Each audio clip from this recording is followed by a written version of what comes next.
Hi, I'm Chad with Move for a Guitar. This lesson is from our series, CAGED Theory. In this lesson, I'm going to explain how you can use the CAGED system to play chord progressions.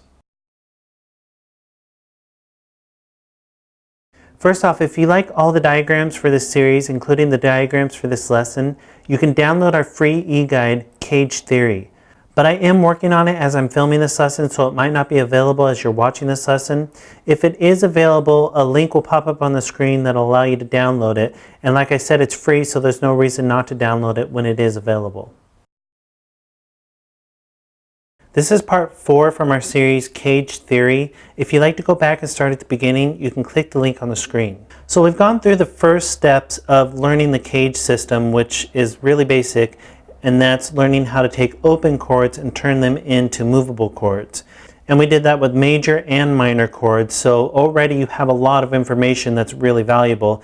But just stopping there kind of makes it hard to really think about how to use the CAGED system in a lot of situations. So these upcoming lessons, I'm really going to dive into more that you can do with it and how to actually use it practically, which I think will really help. And in this lesson, I'm going to show you how you can actually use it while you're playing chord progressions.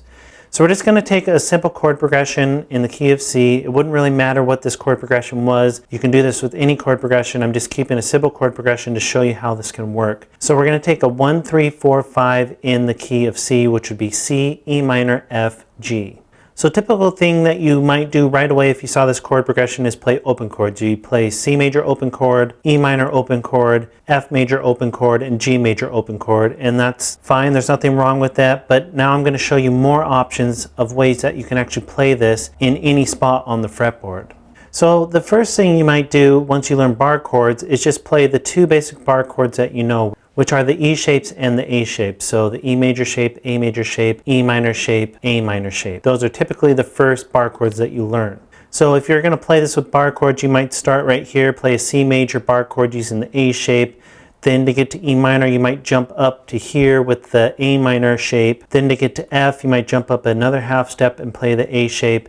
And then jump up another whole step to get to G with the A shape. Or instead of playing G here, maybe you jump back to G right here with the E shape, because then it would be easy to get back to the C major that you started with right here.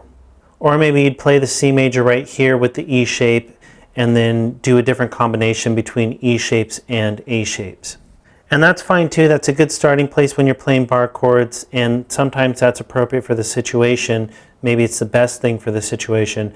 But other times you want to have more options and not have to jump all around the fretboard and do something that has a little bit of voice leading, meaning that your intervals aren't taking huge jumps to the next chords, that they're going to intervals that are closer to them, which I'll show you right now. So one thing you could do is start with the C major using the E shape, and then when you go to E minor using the same one I showed just a second ago, it would be a pretty close jump. So you'd be going from here to here. All those intervals are fairly close to each other and you're not jumping up and down the fretboard. And then when you go to F major, you could use that A shape again, and it's really close to both of those chords. And then you could jump up to G major, and that's still fairly close. Or instead of going to this A shaped G major, you could use a C shaped G major, and then everything would be pretty close together. So it would look like this: C major, E minor, F major, G major. So now instead of jumping up and down the fretboard and having all your intervals fairly far away from each other as a whole, you know, through the whole chord progression, everything's fairly close. You're not having to move up and down the fretboard, and it has a little better voice leading. So that's one option. Another option, if you want to start, you can start with a C major right here using the D shape.